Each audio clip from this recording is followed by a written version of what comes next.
Hello and welcome back to vlog number 2 of my character and world building process for this class, which is developing new world, environment, and historical research. And we're in week 2 now. It is Tuesday, June 11th, and last night during our Zoom we went over the character planning worksheet. Here is my current character planning worksheet. I have it mostly complete. I have to fill out a couple more things. I have to talk to my dad about a couple more things, and I have to do the 3 to 5 paragraph backstory for my character, but almost everything else is complete. The next task I have to do is my world building sheet. I haven't completed much for my world building sheet, but I plan on continuing it today.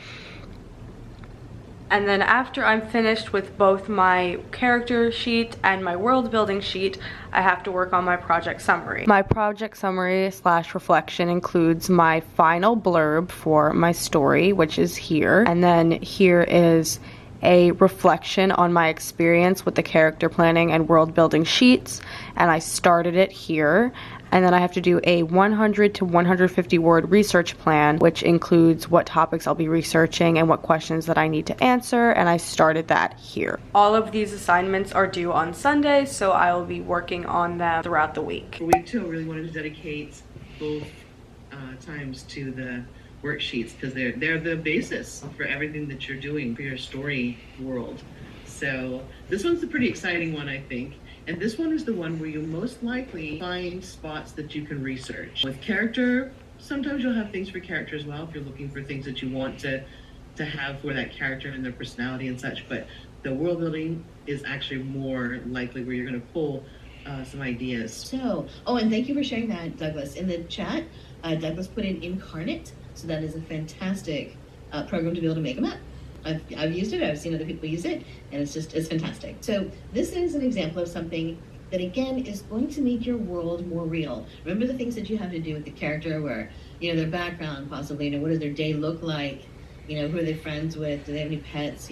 What's their worst experience? There's all those kind of things to answer about a character to make them real. And then there's also stuff to put in your world to make it more real. Are the animals intelligent? Do they have any domesticated animals?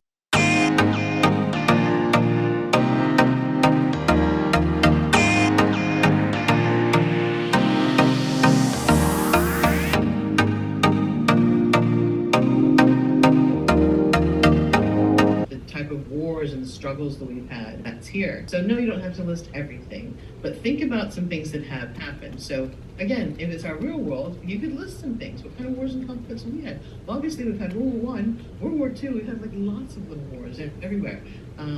So not just the 2 big ones, but this is something to think about, to just put in there so we have it.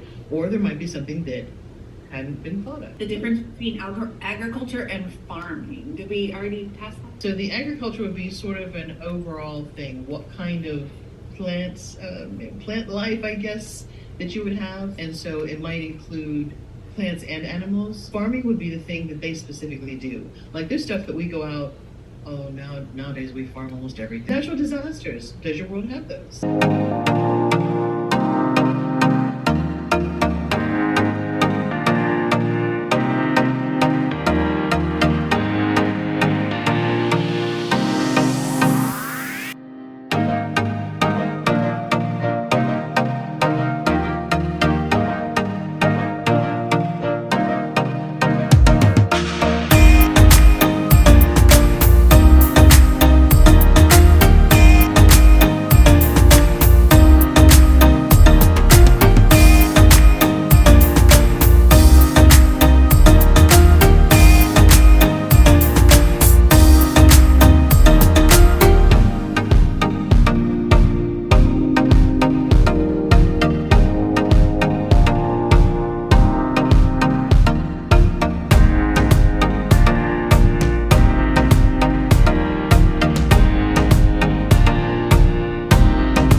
But in the real world, how do you combat that? You could never overcome a genie because a genie could do absolutely anything. There's no limits.